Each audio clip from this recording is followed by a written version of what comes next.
عامر صاحب، آپ یہ تیسری عالمی جنگ کی طرف جا رہے ہیں، یہ خدشات درست ہیں؟ دوسرا، کیونکہ ابھی بھی ٹرمپ یہ کہتے ہیں کہ اب ایران مذاکرات چاہتا ہے لیکن اب بہت دیر ہو گئی ہے، تو کیا آپ کو لگتا ہے کہ کوئی ہے جو مل کر ایک گروپ کی صورت میں جو بہت امریکہ کے قریب ہوں اور وہ مل کر اس معاملے کو ٹھنڈا کر سکیں جو اس وقت سچویشن ہے؟ عامر صاحب دیکھیں، دعا بات سمپل سی ہے کہ چائنا والی بات کی حد تک درست ہے کہ چائنا کے ساتھ امریکہ کی لڑائی ہے، اور رشیا کی کہانی ہے اتنی لمبی، ہم بات چیت کرتے رہے کہ ان کے سابق صدر نے یہ کہہ دیا وہ کہہ دیا. بھائی، یوکرین کے اوپر امریکہ نے سپورٹ کیا رشیا کو، بالکل پورا یورپ ڈٹ کے کھڑا ہے کہ یوکرین کسی طرح کھڑا رہے اور ہماری جان میں جان بچی رہے اور ہم نہ پھنسے رشیا کے سامنے. امریکہ بار بار میں کہتا ہوں کہ سیز فائر کے لیے چلا گیا کہ جو علاقے لے لیے بس ٹھیک ہے، تو رشیا کو تو کوئی پرابلم نہیں ہے نا، اس کی جنگ میں تو امریکہ نے اس کا ساتھ دے دیا ہے. اب یہ جو بڑی طاقتیں ہوتی ہیں یہ اپنے معاملات پہ چلتی ہیں، یہ اللہ شہری دیتی ہیں، اپنا اسلحہ بھی بیچنا ہوتا ہے، بات بھی کرنی ہوتی ہے. اب ایران کی جو قیادت ہے جو دوسری دفعہ ماری گئی ہے، اب دیکھیں نا، قائم مقام جو وزیر دفاع بنائے وہ بھی مارے گئے، اور جو حملے ہو رہے ہیں وہ مسلسل ہو رہے ہیں، اور ان کی انٹیلیجنس فیلور کا انتہا ہے اس بات کی کہ وہ جون میں بھی یہی ہوا اور اب بھی یہی ہوا، اور پھر اب وہ سیکنڈ میں کر رہے ہیں. تو جو سارے تجزیہ نگار بات کرتے ہیں وہ یہ ہے کہ یہ میزائل پار کتنی دیر کیا ہے. یہ مائٹ کی لڑائی ہے جس میں صدر ٹرمپ اپنے مسل دکھا رہے ہیں کہ میں جو چاہوں گا کروں گا اور مجھے روکنے والا بھی کوئی نہیں. چائنا گپ شپ کی حد تک اگر کوئی ٹیکنالوجی دی ہے تو وہ پھر ایران کیسے استعمال کرے گا؟ شپس ان کو کہتے ہیں جی ہم نے 9 اڑا دیے، فضائیہ ہم نے رہنے نہیں دی، فضائیہ ان کے پاس پہلے بھی نہیں تھی. اب ٹروپس آن گراؤنڈ کی بات ہونی شروع ہو گئی ہے کہ جی کردوں کو کہیں گے، کس کو کہیں گے کہ جی ایران کے خلاف آگے چلیں. وہاں پہ عراق میں تو لے آئے تھے آپ. اب یہاں پہ مسئلہ یہ آ رہا ہے کہ ایران کتنے دن اس کو کامیابی کے ساتھ میزائل حملوں کو کرے گا اور اس کا نقصان کس کو ہوگا. آج اسحاق ڈار نے تو بڑی کھل کے پاکستان کی خارجہ پالیسی بیان کر دی کہ ہم نے سعودی عرب کے پیکٹ کو بھی بچا لیا اور ایران کو بھی سمجھایا کہ بڑی حد تک وہ رکے بھی ہیں، لیکن ایران کی جو مین جو بات چیت کرنی تھی وہ آیت اللہ کے آرڈر پہ ہونی تھی. آیت اللہ خامنہئی کو انہوں نے اسیسینیٹ کر دیا، شہید کر دیا، اور وہاں بات چیت کرنے والی کوئی پارٹی رہی نہیں کہ بھئی اختیار کس کے ہاتھ میں. پہلے تو وہ اب اپنے آپس میں ہی سیٹل کر رہے ہیں کہ کون کس کو سنبھالے گا، کس کو چلائے گا. جب یہ سچویشن ہے تو اسرائیل دندناتا پھر رہا ہے فضاؤں میں وہاں پہ آ کے، اور گلف کے اوپر ظاہر ہے کہ ایران نے تو کہا تھا، میں یہ نہیں کہہ رہا کہ ایران نے غلط کیا کہ وہ گلف کے کنٹریز پہ اگر میزائل مار رہا ہے تو ظاہر ہے اس نے کہا تھا کہ اگر آپ اپنی سوائل استعمال کرائیں گے، فضا استعمال کرائیں گے تو میں ماروں گا.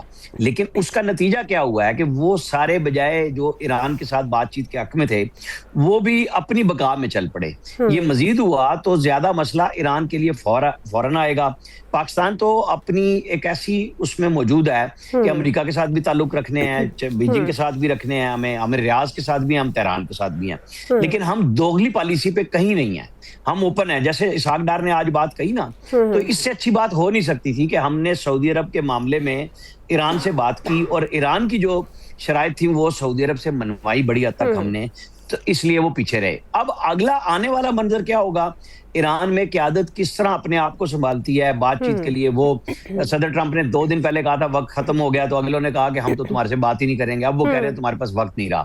تو یہ پہلے بھی وہ جون میں بھی یہی کچھ کرتے تھے کہ ہم نے ایٹمی قوت ختم کر دی ہے، تو پھر مذاکرات کیا تھے. اصل مسئلہ یہ ہے کہ اسرائیل کے لیے جو بھی خطرہ بنے گا ایران کی طرف سے، جو میزائل پروگرام ہے اس کو ختم کرنا ہے تاکہ کوئی آواز نہ اٹھے. اب پاکستان کے بارے میں یہاں پہ بھی بہت سارے لوگ ہیں جو اس بدخوئی میں رہتے ہیں کہ جی دیکھیں جب یہاں پہ رجیم چینج ہو جائے گی ایران میں تو ہمارے وہ گلے پڑ جائیں گے. بالکل. آپ کو لگتا ہے وزیر دفاع بھی اسی قسم کے خدشات کا اظہار کر رہے ہیں؟ یہ اور نہیں، ہماری تیاری پوری ہے. ہمیں پتہ ہے کہ ہمارے ساتھ کیا کرنے کے لیے اسرائیل، اور مطلب آپ نیتن یاہو اور مودی کو کر لیں نا کہ وہ کیا کرنے کے لیے بیٹھے ہیں. اب ٹرمپ کی، ہمارے جو وزیر اعظم اور فیلڈ مارشل کی وہ جو بات کرتے ہیں وہ جس طرح کے وہ خود ہیں، انہوں نے یہ دیکھا ہے کہ پاکستان نے انڈیا کے ساتھ وہی کچھ کیا ہے جو ٹرمپ کر رہے ہیں کہ ہم نے بالکل سنی نہیں بات. پوری دنیا نے زور لگایا، ہم نے کہا نہیں صرف طیارے گرانے سے بات نہیں بنے گی، ہم نے بدلہ لینا ہے. ہماری پاکستان کے اندر یہ ایل او سی کی خلاف ورزی نہیں ہوئی. جب آپ مرید کے پہ آتے ہیں اور بھاولپور آتے ہیں تو پھر آپ انٹرنیشنل بارڈر کی وائلیشن کر رہے ہیں، اور ہم نے اس کا جواب دیا جس کے جواب میں مودی آج تک خاموش ہے. دنیا اسی بات پہ چل رہی ہے. یہ مذاکرات، کہانیاں، یہ کمزوروں کی نشانیاں ہوتی ہیں. آپ کو خود کو کھڑا کرنا پڑے گا اور ایران کو بھی طے کرنا پڑے گا کہ کس طرح کرنا. دیکھیں ہماری ساری چیزیں سامنے ہیں کہ ایران نے ہی انٹرنیشنل انٹرنیشنل اٹامک انرجی کے سامنے ہمیں پھنسوایا تھا ڈاکٹر قدیر کی معافی کرا کے جب ہم نے جان چھڑائی تھی کہ ہم اگر مدد بھی کر رہے تھے تو ہمیں خراب کرا دیا. لیبیا نے بھی یہی کام کیا تھا. تو آپ کو اپنے بازو پہ کھڑے ہونا ہے. اللہ کرے گا کہ ایران کو بھی کچھ سمجھ آئے اور جو گلف کنٹریز ہیں یہ بھی پھنسے نہیں جذبات میں آ کے کہ اگر آپ جب اپنی زمین دوسروں کے حوالے کر چکے ہوئے ہیں تو پھر آپ کو تھوڑا سا سوچنا چاہیے ایران کے لیے تھوڑا سا نکالیں کہ بھائی تھوڑا سا دل نکالیں کہ وہ بھی تو اپنا بڑھاس کہیں نکالے گا نا, کیا کریں. صحیح جی ایاز صاحب. ایک تو ایران کو کریڈٹ دیں کہ آج 4 دن ہو گئے ہیں وہ سروائیو کرتے ہوئے ایران کو, کیونکہ جس طرح سے جو ان کا خیال تھا ڈونلڈ ٹرمپ اور نیتن یاہو کا کہ بس ادھر ہم نے اٹیک کرنا ہے, ادھر ان کی لیڈرشپ ماری جائے گی اور عوام سڑکوں پہ آ جائیں گے اور اس کے بعد جہاز میں بٹھائیں گے اور رضا پہلوی کو اور لا کے مسند پہ بٹھا دیں گے اور وہ سب ٹھیک ہو جائے گا, ریجیم چینج ہو جائے گی. وہ تو نہیں ہو سکا ان سے. اس سال کے اینڈ میں آپ کو پتہ ہے اسرائیل میں الیکشنز بھی ہیں. اگر نیتن یاہو یہ جنگ جیت جاتے ہیں تو پھر تو وہ انوینسیبل ہو جائیں گے, وہ تو پھر ان کو تو کوئی چیلنج ہی نہیں کر سکے گا نا, وہ اتنا بڑا قد ہو جائے گا نیتن یاہو کا. ٹرمپ پہ بہت زیادہ تنقید اب امریکہ کے اندر سے جو ہونا شروع ہوئی ہے کہ وہ صرف نیتن یاہو کے کہنے پہ وہ اس جنگ میں شریک ہوئے ہیں, وہ امریکہ کو کوئی خطرہ نہیں تھا ایران سے. تو اب مطلب وہ ڈکٹیٹ ٹرمپس اسرائیل کرا رہا ہے امریکہ سے. مطلب یہ بھی وقت آنا تھا کہ اتنا وہ بندہ ڈونلڈ ٹرمپ جو کسی کی مانتا ہی نہیں ہے, جو کہتا ہے کہ مائٹ از رائٹ اور میں جو چاہوں کروں, میرے پاس اوپر دنیا کو کوئی قانون لاگو نہیں ہوتا, وہ اتنا مجبور ہو گیا اسرائیلی وزیر اعظم کے کہنے پہ کہ اس نے ایران پہ اٹیک کر دیا فار نو ریزن. مطلب کوئی اس کا جواز ہی کوئی نہیں تھا, ہو گیا. اب اقوام متحدہ کا ہے, اس کا جواز کیا ہے, کیوں ہے وہ, اس کا بھی کوئی فائدہ نہیں. اب میرا خیال یہ جو اس کو فیسز دیتے ہیں نا یہ ملک اس کو ممبرشپ کے لیے, وہ بھی ان کو بند کر دینی چاہیے. کوئی فائدہ نہیں, کو اور مطلب کر لیں نا. ظاہر ٹرمپ نے وہ جو بنایا تھا وہ بورڈ آف پیس شاید اسی لیے بنایا تھا, اس کے متبادل ہی بنایا تھا نا. وہ بھی اس وقت بھی لوگ یہ بات کر رہے تھے کہ وہ تو اس کی تو اب اہمیت رہی نہیں. اسحاق ڈار صاحب کا پالیسی سٹیٹمنٹ بڑا حوصلہ افزا ہے, کیونکہ ہمارے ظاہر ہے سب سے زیادہ سٹیکس اس خطے میں ہیں سعودی عرب کے ساتھ ہیں, ہمارا پیکٹ بھی ہے. ادروائز بھی ظاہر ہے سعودی سرزمین ایک ایسی ہے کہ وہ ہمارے دل کے سب سے زیادہ قریب وہی ہے, تو اس کے لیے تو ہمیں ایفرٹ کرنی پڑتی ہے اور کرنی چاہیے, اور کی ہے گورنمنٹ نے, وہ تو کمینڈیبل ہے, بہت اچھی بات ہے, اس کی تعریف کرنی چاہیے کہ ہم نے وہ ایران کو بھی سمجھایا اور سعودی عرب کو بھی. اور بالکل ٹھیک بات ہے کہ جب آپ اڈے دے دیتے ہیں کسی پاور کو, امریکہ کو آپ نے اڈے دیے ہوئے ہیں, تو پھر وہ میزائل تو وہاں مار رہا ہے نا ایران, وہ آپ کو تو نہیں مار رہا. ٹھیک ہے انٹرسیپٹ کر رہے ہیں, آپ بہت کر رہے ہیں. وہ کل کسی نے شیئر کیا ہوا تھا ڈیلی میل کا شاید, کہ ایک ایرانی میزائل $35,000 میں تیار ہوتا ہے اور اس کو روکنے کے لیے $4 ملین لگتے ہیں.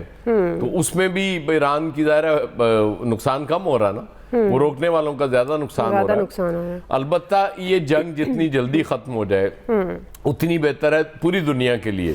یہ صرف یہ نہیں ہے, اور وہ عالمی جنگ تیسری یہ بڑے عرصے سے باتیں ہو رہی ہیں, یہ اسی وقت پاسبل ہوگی جب چائنا باقاعدہ اپنے مسلز دکھانے کے لیے نکلنے کی پوزیشن میں تو ہے وہ, لیکن جب وہ یہ طے کر لے گا کہ میں نے اب مسلز دکھانے ہیں اب دنیا کو, میں نے بہت پیچھے رہ کے وہ کر لیا, اب میں سامنے آ رہا ہوں, پھر اس وقت تو یہ خطرہ ہو سکتا ہے. فی الحال کوئی خطرہ نہیں ہے. تو یہ جو وزیر دفاع کہہ رہے ہیں پاکستان کے حوالے سے پروپیگنڈا, میں دیکھیں نا, میں بھول گیا, آپ کی بڑی مہربانی ہے, میرے وزیر دفاع کا تو آپ ذکر ہی نہ کیا کریں, ان کے کسی بیان کا کسی ٹویٹ کا حوالہ نہ دیا کریں. مجھے نہیں سمجھ آتی کس سٹیٹ آف مائنڈ میں وہ کر دیتے ہیں, اور انہیں سمجھانے والا بھی کوئی نہیں. یار خدا دا نام رانا صاحب تسی سمجھا دے انہوں نے کہ یار وہ نہ کریا کرن ٹویٹ, وہ ساڑھے تے بڑی مہربانی ہوئے گی, کرم ہوئے گا ساڑھے لاہوروں سیال کو ڈائریکٹ موٹر وے تسی آپس نہیں, میرا تعلق نہیں نا, میری سنتے نہیں, میں اس لیے جناب نے ریکویسٹ نہیں, میں اس لیے کیا میں کہ ڈائریکٹ موٹر وے آپس وچ رہو, شاید تاڑی سن لینا ہو, یقین کرو پتہ نہیں پھر گل کران گے, وہ سمجھ ہی نہیں آندی کیوں بیان دے دیندے نے ہو جائے. چلیں کوئکلی بریک لے لیتے ہیں, بریک سے واپس آئیں گے, یہیں سے کنٹینیو کریں گے.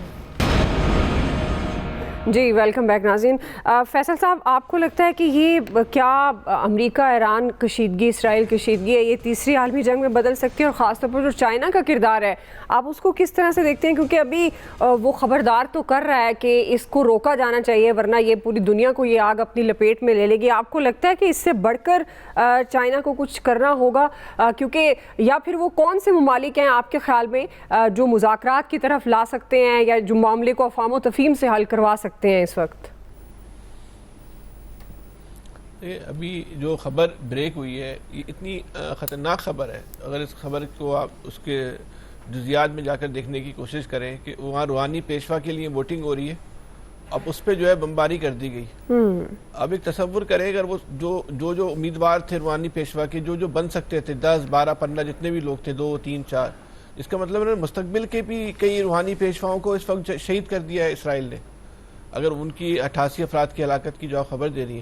یہ تو جتنے بھی واقعات ہوئے ہیں ان میں سب سے بڑی خبر اگر جنگ کے حوالے سے کوئی آئی ہے تو یہ ابھی خبر اینکر نے ایکسپریس کی اینکر نے جو بریک کی ہے یہ خبر ہے سب سے بڑی خبر تھی. اس خبر کو سوچیں کتنی خطرناک خبر ہے کہ آپ نے مستقبل کے بھی کئی روحانی پیشوا جو ہیں مار دیے. تو اس کا مطلب یہ ہے کہ آپ نے سگنل دیا ہے کہ آپ جنگ روکنا نہیں چاہتے. دیکھیں کوئی جنگوں کے بھی ہے نا اصول ہوتے ہیں, کچھ اخلاقیات ہوتی ہے. گلی محلوں میں اسکول کالجوں میں جو طلبہ تنظیموں کی بھی لڑائیاں ہوتی ہیں نا اس کا بھی ایک اصول ہوتا ہے کہ کبھی بھی اس دوسری طلبہ تنظیم کا جو ذمہ دار ہوگا جو وہاں کا عہدیدار ہوگا اس کو نہیں مارنا ہے. کارکن ایک دوسرے کو مارتے ہیں, گولی بھی مار دیتے ہیں, ڈنڈے بھی مارتے ہیں, چھرے بھی مارتے ہیں, سب کچھ مارتے ہیں, لیکن عہدیدار ان کے سامنے کھڑا ہوگا تو اس کو ہاتھ نہیں لگائیں گے. وہ کہتے ہیں بھائی اگر یہ مار دیا تو بات چیت کون کرے گا؟ پھر جنگ جو لڑائی ہو رہی ہے تصادم کو کہیں تو روکنا ہوتا ہے نا, تصادم کو وہ روکے گا کیسے؟ آپ نے جو نبی نوید صاحب نے بھی وہی بات کی, آپ نے ان کا روحانی پیشوا ان کو شہید کر دیا. اب جو فیصلہ کرنے والی قوتیں ہیں ان کو آپ مار دیں گی, اس کے بعد سیکنڈ لیڈرشپ کو بھی آپ مار رہے ہیں, تو آپ چاہ کیا رہے ہیں؟ اس کے بعد جن لوگوں کے ہاتھ میں معاملات چلے جائیں گے تو پھر انہیں بے ہنگم انداز میں جو ہے نا پھر جنگ لڑنی ہے نا. جب کوئی کسی بڑے عہدے پہ بیٹھتا ہے تو اس کے پاس ذمہ داری اس کے اندر بھی قدرتی طور پہ آ جاتی ہے نا, فہم بھی آ جاتا ہے, فراست بھی ہوتی ہے. جب بھی اتنے بڑے عہدے پہ جا کے بیٹھتا ہے وہ سارے آپ مارے چلے جا رہے ہیں. تو آپ اس جنگ کو کہاں لے کر جو ہے نا وہ جانا چاہتے ہیں, اس کے اثرات کا تو آپ اندازہ کریں نا. پھر کسی کو شکوہ نہیں کرنا چاہیے نا کہ ہمارے ملک میں کیوں آ رہے ہو. بھائی آپ مار رہے ہو ان کے فیصلہ کرنے والی قوتوں کو, تو پھر جن لوگوں کے ہاتھ میں جن کی جتنی سمجھ بوجھ ہے اتنا کام کر رہے ہیں. بالکل. دوسری بات یہ چائنا کے حوالے سے جو ہے نا یہ 2 دن سے بھی بہت بڑی ایک کمپین چل رہی ہے کہ چائنا کیوں نہیں کود رہا, چائنا کیوں نہیں کود. چائنا کا مزاج نہیں ہے, چائنا کی بنیادی پالیسیوں میں نہیں ہے, چائنا کسی کے لیے بھی نہیں جاتا. اس کی اپنی ایک ڈگر ہے, وہ اپنی ڈگر کے اوپر جو ہے وہ چلتا رہتا ہے. اس کو معاشی طور پہ جو ہے وہ مستحکم ہونا ہے. وہ اس کا یہ کہ اس کو دنیا کا معاشی جو ہے نا وہ ایک ٹائگر بننا ہے. اس کو چاہتا ہے کہ وہ معاشی طور پہ دنیا کو جو ہے نا کیپچر کر لے. وہ معاشی جنگیں لڑتا ہے اور دنیا کو ہر مارچ پہ شکست دینے کی کوشش کرتا ہے.